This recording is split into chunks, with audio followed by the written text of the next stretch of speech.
Då ska vi snacka om någonting som är väldigt kul, tycker jag. Det är trådlös kommunikation och de svårigheter man ser med trådlös kommunikation när man pratar om IoT. När jag satte samman de här slidesen först så blev det lite allt för tekniskt, så pass tekniskt att jag själv blev mörkrädd. Så jag har höjt upp en nivå bara för att man ska ha lite kul här i sista halvtimme, 40 minuter innan den öppna baren väntar. Och det är ju så att det är lite skrämmande med trådlös kommunikation, är det inte det? Det är något magiskt som går rätt igenom luften. Vad är det egentligen som går igenom luften? Det är någonting jag hoppas på att svara här under de nästkommande minuterna. Jag visade den här översiktssliden tidigare. Vi ska fokusera nu på det som sker mellan en nod och någon form av gateway. Och de problemställningar man har där. Så det här är egentligen en liten introduktion eller crash course i RF-teknologi. Och det kan jag tala om för er. Det är mörka krafter. Det är svart magi. Och det spelar ingen roll hur duktig man är på RF. Det blir inte vad man tror att det ska bli. Och det tänkte jag prata om i ungefär 20-30 minuter. Men vi börjar lite enkelt. Vi har en arkitektur där man pratar om att man har en sändare och man har en mottagare. Och däremellan har man en kanal. Väldigt enkelt. Vi hoppar rätt in på arkitektur nu. I en radioarkitektur så har du din data som du vill skicka över luften. Du lägger den datan. Jag pratar som många förklarar här för en 4-åring. Ni får ursäkta. Men du lägger den datan på en högfrekvenssignal. Den högfrekvenssignalen är motsvarande, om du har wifi hemma så har du 2,4 GHz. Det är din carrier frequency. Det är den signalen du lägger din data på. Du modulerar den här signalen. Du förstärker signalen. Jag ska förklara en stund om moduleringen. Du förstärker signalen, sänder ut till antennen. Det här går över luften till en annan antenn. Du förlorar väldigt mycket energi när du sänder. Logaritmiskt sett så dimpar energimängden direkt. Så mottagen signal är inte så hög. Så därför vill man förstärka den det första man gör. Och sen modulerar man. Det var jävla vad de kabeln leder sitt egna liv. Och sen får du en estimering av den datan som faktiskt sänds över luften. Per idag, de flesta systemen är mjukvarubaserade, som betyder att du kan ställa in väldigt mycket av det här i mjukvara och på så sätt stötta flera olika typer av protokoll och lösningar i noder och mottagare. Det som skickas över luften då är ettor och nollor. Och hur i hela friden går det här till? Nu ska vi snacka fysik. Du har en antenn som är ett fysiskt medium. Den resonerar till en viss frekvens som emitterar en signal, en elektromagnetisk våg. Den här elektromagnetiska vågen består av två komponenter. Elektriciteten, den elektriska signalen och den magnetiska signalen. Frekvensen som den här signalen sänds på är kopplad till våglängden som är hur ofta den fina vågen går upp och ner. I ljusets hastighet skjuts då den här signalen ut. Den skjuts egentligen inte ut åt ett håll utan det är ju egentligen åt alla håll. En isotropisk antenn som det kallas är lika mycket utstrålande åt alla riktningar. I verkligheten så är inte fallet så utan man har ofta en riktning som är lite mer kraftigare. Den här signalen skjuts ut och våglängden är då proportionellt omvänt linjärt, det är rätt, till frekvensen. Och varför det är intressant, det ska vi se på alldeles strax. Så, hur representerar den här signalen ettor och nollor när den här skjuts ut från antennen? Då finns det 3 grundprinciper som du kan modellera den här datan på en högfrekvens carrier. Det du gör är antingen amplitudmodelleraren, det vill säga du har en signal eller så har du inte en signal. Och det representeras som en etta eller nolla. Eller så frekvensmodellerar du, det betyder att du har en hög frekvens och har en lite lägre frekvens. Och över tid så representerar det antingen ettor eller nollor. Sist men inte minst, fasmodulering. Det betyder att när vågen är på väg ner så byter du fas och går upp istället för att fortsätta ner. Så här är de 3 grundprinciperna för att modulera en signal. Och AM och FM kanske ni känner igen från klassiska gamla radioapparater. Nu är vi över på DAB-system här i Norge, så det ser vi inte längre. Det är ju de typerna som vi precis såg på. Moderna system, moderna frekvenslösningar och radiolösningar använder lite mer avancerade metoder för att sända då ettor eller nollor. Men principen är densamma. Antenner. Åh, vad kul! Det finns väldigt många olika antenner.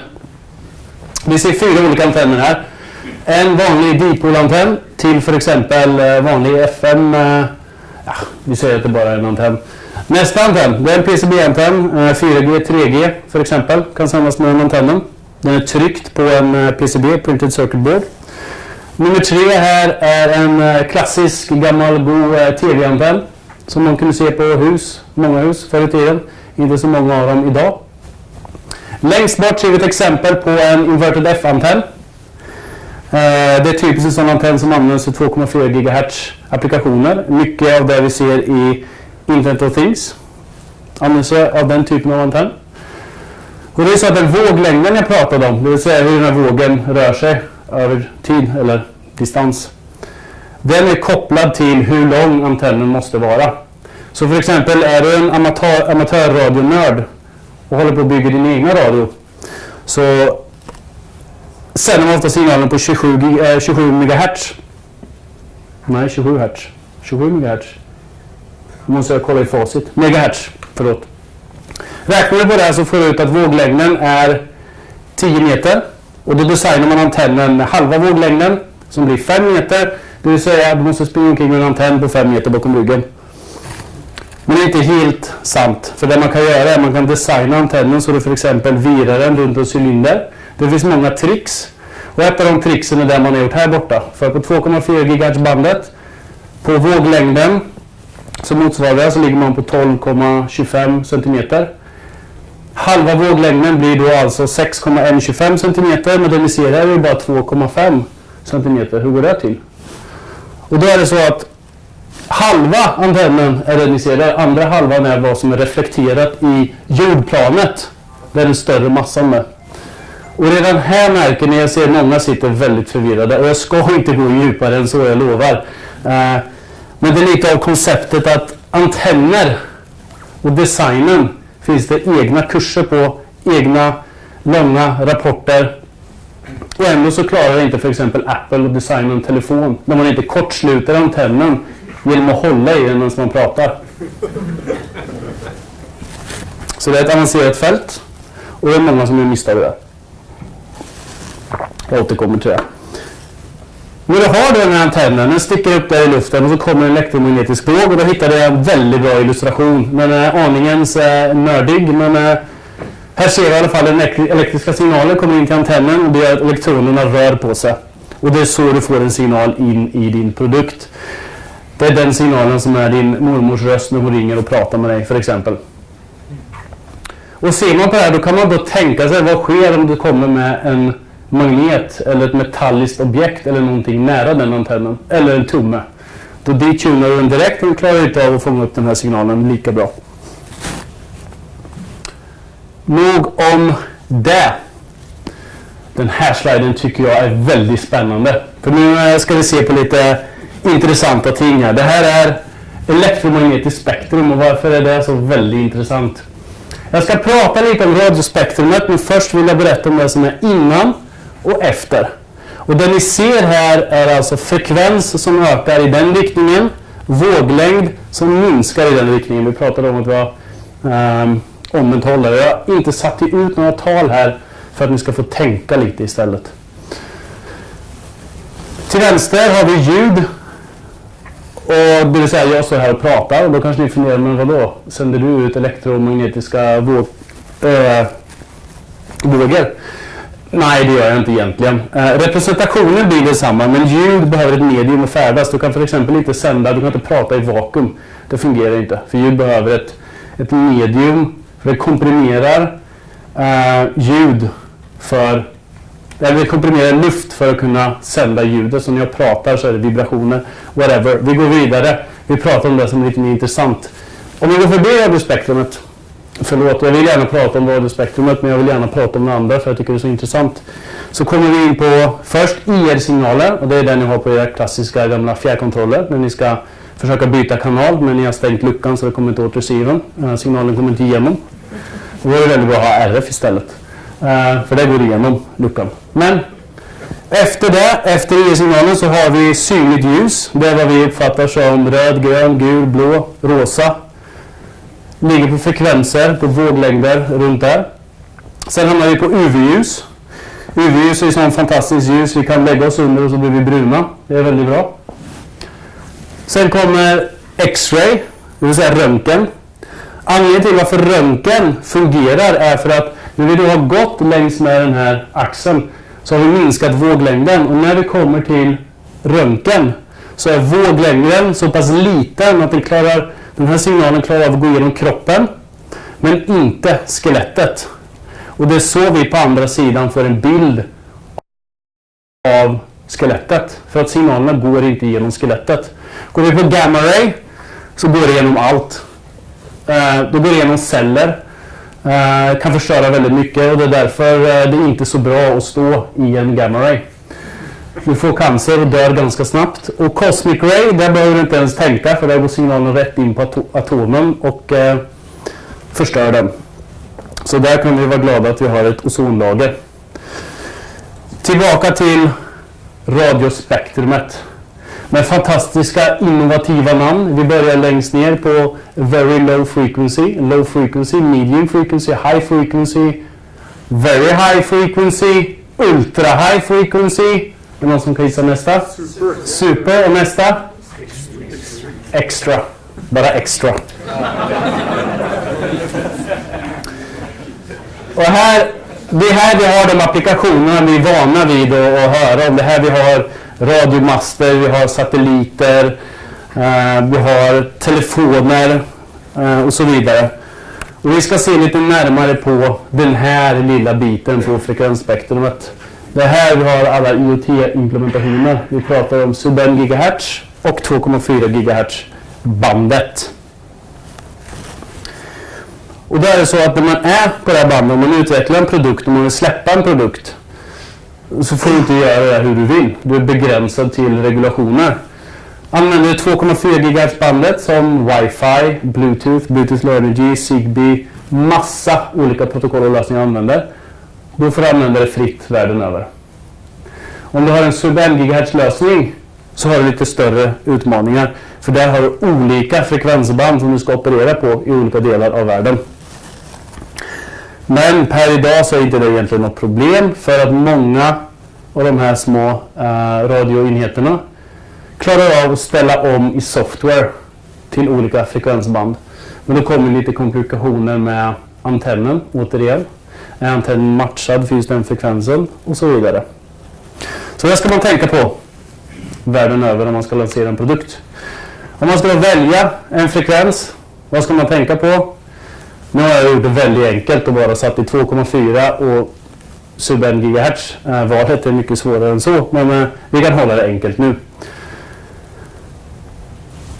2,4 som jag pratar om funkar över hela världen. Det är ganska hög datarate. Det betyder att du kan pusha igenom väldigt mycket information på 2,4 GHz.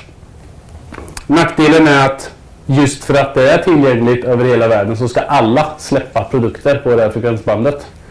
Och det är väldigt mycket kommunikation som sker i för exempel ett rum. Så om ni alla här sitter och har Bluetooth enabled på era telefoner så ligger den och skannar för fullt.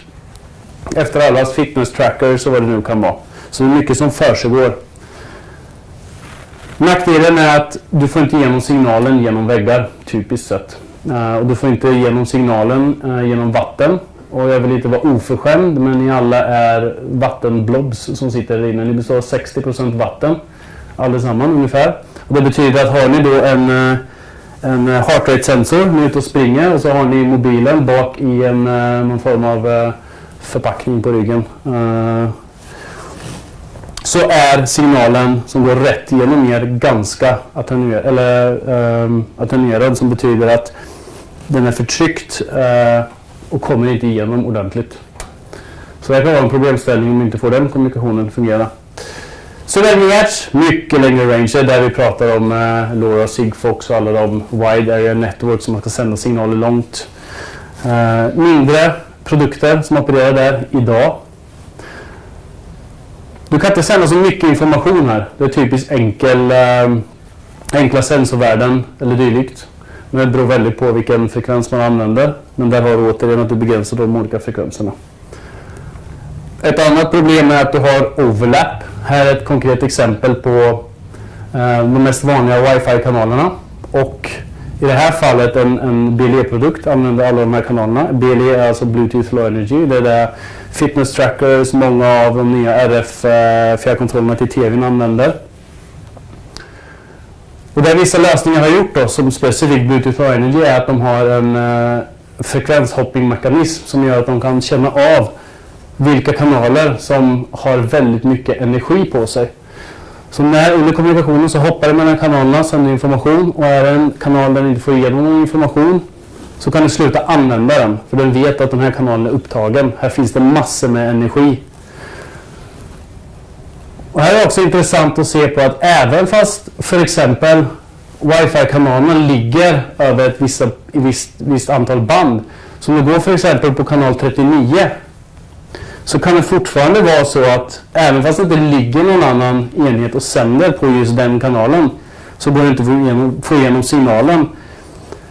För att den wifi-signalen som ligger någon annanstans, den skriker så sjukt högt. Den har så hög volym, så hög uteffekt och har en så stor mängd energi i rummet att den faktiskt saturerar radion hos den här BLE-produkten. Så det är inte bara gett att en viss kanal är antingen upptagen eller inte, utan det är fortfarande elektromagnetisk energi i luften som kan saturera en radio. Då kan man gå in på andra termer som selektivitet och blocking och ting som jag inte tänker gå på djupet på just nu. Låt oss kolla lite på protokoll och standarder. När man ska jämföra olika protokoll och standarder, när man har funnit en problemställning och man vill jämföra olika standarder, så gör man oftast en sån här tabell där man ställer upp de mest vanliga parametrarna. Vilken frekvens man använder kan vara uteffekt, sensitivitet. Jag ska förklara lite kort om det strax, om varför det är intressant att se på och hur det kopplas till någonting som heter linkbudget. Annars är det ju främst dataraten som är oftast lägre än den faktiska throughputen. För när du sänder ett paket så har du oftast inte bara den datan som du vill komma åt, utan du har en preamble för att synka radion, du har en adressering till vilken device du ska faktiskt skicka till, du har massa overhead, men du har den datan du vill få igenom, och dataraten motsvarar hur mycket faktisk data du kan skicka. Range är också väldigt intressant att se på. Det man ska tänka på när man gör en sån här uppställning av olika teknologier är att det finns teoretiska värden från specifikationerna på de här, men sen beror det extremt mycket på de som tillverkar de här små enheterna. Till exempel Texas Instruments, Nordic Semiconductor, NXP, Qualcomm, Broadcom. Alla de tillverkarna är bra och dåliga på sina egna sätt. Texas Instruments är väl bäst på det mesta. Det säger jag bara för att jag jobbat i Texas Instruments. Nej, men skämt åsido. Det är viktigt att inte bara stirra sig blind på det som finns officiellt ute på hemsidor i jämförelser. Och därför har jag inte fyllt i allting här. Jag vill inte att ni ska memorera någonting av det som står här. Utan man får själv gå ut till en tillverkare och se vad de faktiskt kan garantera för världen. Men uteffekt är ganska intressant att se på. För det är direkt kopplat till energin som krävs för att faktiskt skicka en signal. Det här är taget från Wikipedia. Det är bara för att ge ett litet hum om vad man pratar om när man pratar om att sända energi ut ifrån en enhet. Högst på listan har ni en FM-station. FM-stationen sänder ut på 80 dBm. dBm är ett uttryck som är en referens till 1 milliwatts uteffekt. Det kan ni lätt se för att Bluetooth Class 3 har 0 dBm och 1 milliwatt. Så det är en referenspunkt till uteffekten. Går vi ner lite på skalan så använder vi mikrovågsugnar, ganska hög uteffekt, och det kan förklara, om ni har en inverter mikrovågsugn så kan det förklara varför den stör ut genom wifi när ni försöker värma genom Grandis. Grandis är för övrigt inte populärt alls i Sverige. Det blir en sån explosion när jag flyttar till Norge och alla käkar Grandis, jag fattar ingenting. Amatörradio har ungefär 4 watts uteffekt, så går vi på 36 dBm. Sen går vi in på det som är lite mer, vad ska man säga, IoT-nod-aktigt. Där pratar man om 0 dBm till upp till 30 dBm i uteffekt. Så det är den uteffekten som du sänder en signal på.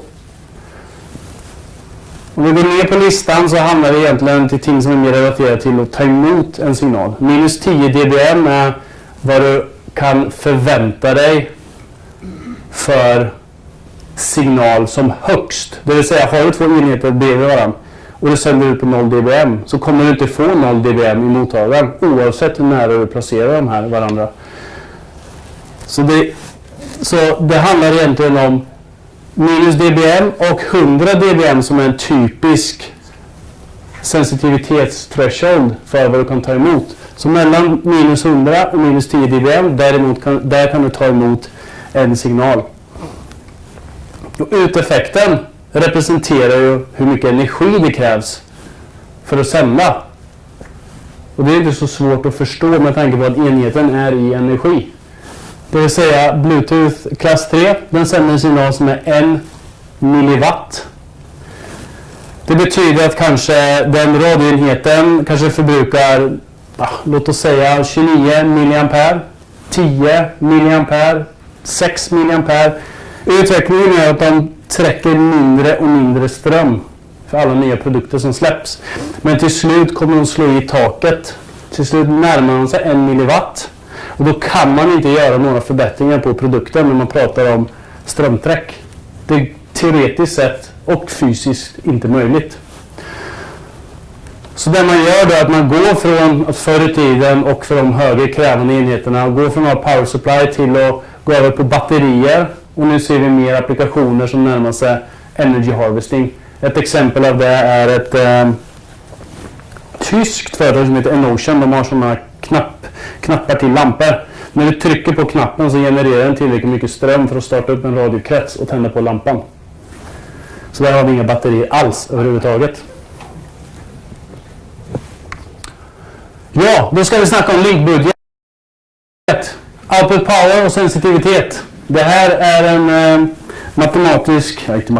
en fysisk modell på linkbudget. Det vill säga du sänder en signal, du har gain, du har en basic path loss, du har en gain i mottagarantennen, du har lite noise temperature som påverkar signalen som går in i receivern. Och det här kan man derivera fram med linkbudget genom att använda signal to noise ratio. Man tar i hänsyn till frisekvation som vi har där uppe. Men det ska vi inte göra här idag. Vi ska förenkla det här. Vi ska göra det så pass enkelt att vi ska se på output power, det som sänds, och så ska vi se på det som tas emot. Linkbudgeten, nu blir det svorsk. Linkbudgeten, eller linkbudgeten, är absolut beloppet av differensen mellan dem. Budget, det säger sig själv. Det handlar om vad du har att ta av. Och sen kan man använda sig av teoretiska modeller för att se, främst så jämför man det här mellan olika typer av produkter. Men så kan man använda sig av teoretiska modeller för att finna ut, fungerar det här i den världen du vill ha den här produkten. Man kan ställa upp matematiska problemställningar. Men i verkligheten, sätter du en sändare här, mottagare där borta, signalen skickas, väldigt mycket av signalen kommer fram. Det kanske blir lite reflektioner i backen, möjligtvis någon destruktiv, konstruktiv signal. Lägger på lite vatten då har du mer problem. Då har du absorption av signalen, speciellt om det är en 2,4 GHz signal. Då kommer det absorberas av vattnet. Det vill säga av er också som människor, eftersom ni består av 60% vatten. Storstad, då snackar vi problemställningar. Där har du inga teoretiska modeller som kommer hjälpa dig. Där har du bilar som är metallobjekt. Du har människor som är vattenklumpar som rullar omkring. Du har byggnader. Du har massor metall. Du har reflektioner. Destruktiva, konstruktiva signaler. Multipath fading. Det finns massa fancy termer du kan använda. Men det spelar ingen roll. Du kan räkna på det teoretiskt. Det kommer inte hjälpa dig. Du måste testa i verkligheten. Du måste testa, köra ett pilotprojekt, köra i den verkliga miljön där du ska ha den här produkten sen. När vi snackar om range så har jag nämnt output power, sensitivitet är viktigt. Det finns 4 andra faktorer, jag har nämnt några redan. Frekvensen, vilken frekvens du väljer bestämmer egentligen vilken range du får ut av det. Lägre frekvenser är generellt sett längre range. Antenna performance, som jag nämnde. Antennen måste vara väldesignad. En problemställning var ju det Apple hade, som jag tidigare nämnde, att de designade och la antennen på utsidan av telefonen. Och inte bara det, de la även sin wifi-antenn i närheten också. Så satte du en tumme på fel ställe så kortslöt du wifi-antennen och telekom-antennen. Och det är helt idiotiskt. Och det är ingen som förstår hur de ens kunde komma på tanken och göra det så. Det är ingen som går ut och ni kanske har märkt det på gamla radioapparater att om signalen är dålig så tar ni tag i den där antennen. Och så har vi skitbra täckning och så släpper den och så blir det helt förjävligt. Och så tar du tag in. Så det kan ju vara positivt också. Detuna antennen, för det kanske är så att den redan är detunad och det gör istället att tuna den. Ja, du måste ju hålla den fel. Nej, det är också väldigt viktigt. Ja. Så det är lite magi det där. Coexistence, det har jag nämnt lite om att de har overlapping på frekvensbanden. Det är en stor problemställning, speciellt för 2,4 GHz. Miljön, det nämnde jag precis. Har du metallobjekt, har du bilar, då kan du få stora problemställningar när det kommer till radiokommunikation. Nu släpper vi det där med avancerade fysiska detaljer och går in lite på security som är lite mer abstrakt men ändå fortfarande extremt viktigt. När vi pratar om radiokommunikation så är det 5 grejer man vill ha i box. Det första är authentication. Du vill veta att den som sänder signalen faktiskt är den du vill ha en signal ifrån. Annars så kan någon eavesdroppa i mitten och utföra en man-in-the-middle attack och komprimera din connection. Så du vill autentisera vem det är som sänder. Du vill auktorisera. Du vill inte att alla ska ha samma rättighet till din lösning. För exempel, du kanske vill ha en admin-rättighet och kanske users på din lösning. Integritet, det är lite mer kopplat till radiofrontend och hårdvara och det som sker i den faktiska produkten. Det handlar om att se till att datan inte har blivit tampered. Att den inte har blivit korrupt eller fel under vägen när den sändes över luften. Jag pratade om tidigare, det är fortfarande en estimering av datan du får när du mottar den. Kryptera. Disruptive Technologies löst väldigt bra genom att se till att krypteringen inte slutar i gatewayen utan krypteringen följer hela vägen upp till cloudlösningen. Privacy, det har blivit en viktig diskussion. I det här sammanhanget så pratar vi mer om att möjligheten att förfölja en person som har en enhet på sig som sänder ut en signal.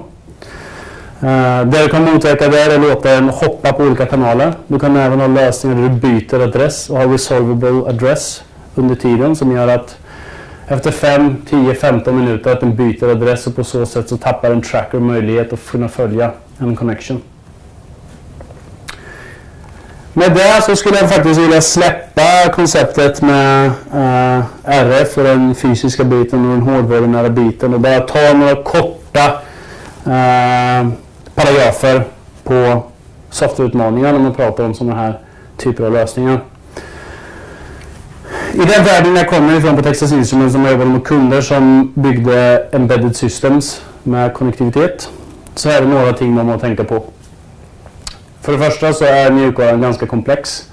Nu är jag ny till den här IT-världen och till Java och C++ och .NET och allt vad det heter. Det är inte jag egentligen bekant med. Men det jag förstått är att det kodar man inte så mycket. Då kopplar man ihop bibliotek och så finns allting färdigt. Det är inte så. Så är det inte. På en webben i alla fall. Där får du skriva allting själv. Och så skriver du det kopplat till drivare, proprietära drivare som folk har skrivit och har ganska mycket mer att tänka på när det gäller effektivitet. Och du måste se till att ha så låg strömtäkt som möjligt. Om inte enheten ska göra någonting så ska den ner i sleep. Den ska inte göra någonting annat. Den ska ner i lägsta möjliga strömmoduset som den här devicen kan ha. Och där måste man ha koll på som utvecklare. Kodstorlek och koddensitet. Det är ju så att du kan inte bara använda rammen hur du vill. Har du bara 8K i RAM, som många av de här embedded devicerna har, så har du inte så mycket att gå på. Du måste tänka kodeffektivt. Också med avseende på den totala lösningen i störelse. Du har en trådlös protokollstack du måste tänka på och interagera emot. Säkerhet, det är uppenbart. Det är en utmaning på alla nivåer, på alla ledder. Och det gäller även på nätverksnivån. Du har samma problemställningar som på noden, men jag skulle vilja säga att det är något mindre komplext. På clouden frågade en kollega vad det var för softwareutmaningar där. Och han tittade på mig. Vad menar du? Så han menar att det finns inga softwareutmaningar på clouden. Det är klart det finns det. Jag tänkte ta upp, jag lärde mig 4 nya termer någon gång. Det här är de 4 stora V:na. Det har egentligen med big data att göra, men det representerar cloudlösningen ganska bra. För det handlar om hur mycket data man ska få in i clouden, hur fort datan kommer in, vad för typ av data är det och kan man lita på datan som kommer in. För det du gör i clouden är att du lagrar datan, du analyserar, du predikerar. Och då är det väldigt viktigt att ha koll på de här 4 olika termerna. Så det är de utmaningarna som jag ser på cloud-sidan. Men vad vet jag? Jag är ingen cloud-utvecklare. Då ska jag, mina kära lyssnare, summera vad jag har pratat om. Det är 3 punkter som jag försökte förmedla under de här sliderna som jag hade här. Som jag tycker är väldigt viktiga. Och det första punkten har med Battle of Standards att göra. Stirra inte blint på vad det finns för standarder där ute. Försök att finna vilken problemställning ni har. Och försök att finna en lösning till just den baserad på tillgänglighet. Det är ingen idé att ni sitter och tittar på Sigfox om det inte är någon mobiloperatör som har ens tänkt att utveckla och realisera den här i Norge för exempel. Så tillgänglighet och ha en tydlig problemställning är nyckeln för att faktiskt finna ut om ni ska använda en viss standard. Och där kan man använda ett hackathon till att göra, för exempel. Nästa punkt är RF är black magic, det är svart magi. Så sitt inte och ha experter som sitter och räknar teoretiskt och försöker komma fram till hur systemet ska se ut, hur ska man designa ditt och datt. Testa i den verkliga världen. Det allra bästa sättet ni kan få reda på om den här lösningen kommer fungera. Med prototyper genom att köra pilotprojekt för exempel. Och sista punkten, seek to understand. Jag tror jag fått det från en bok jag läst. Det handlar väl om egentligen att förstå hela processen. Förstå processen från att få information från en nod hela vägen upp till cloud. Förstå alla komponenter. Är det någon som vet vad KISS är här? Keep it simple stupid. Precis. Inte bara keep it simple, keep it stupid också. Så håll det så enkelt som möjligt, inte göra det onödigt komplext. Jag har sett allt för många företag under min tid i Texas Instruments gå in i samma fälla. För att de ska göra en heart rate sensor som ska vara avancerad, där den ska mäta, den ska göra ditt och den ska göra datt. Istället för att bara mäta den där pulsen och låta den gå till mobilen. That's it, det är den produkten de vill göra, men nej, de ska lägga på massa features och så blir det total katastrof och företaget går i konkurs. Så håll det enkelt, men tänk på säkerhet redan från början. Det är också det många gör misstaget att de i sent skede försöker få in säkerhet och security. Och det går inte, det fungerar inte så, utan man måste redan från början tänka på säkerheten. när man ska lansera en produkt. Och sen är det bara 4 av att implementera och bli stenrika. Det var det jag hade tänkt att säga om det här. Jag hoppas att det inte var för mycket avancerad fysik. Jag försöker hålla nivån ganska hög. Men många av er ler ju. Det är bara en som sitter och sover. Men nej då. Tack för mig!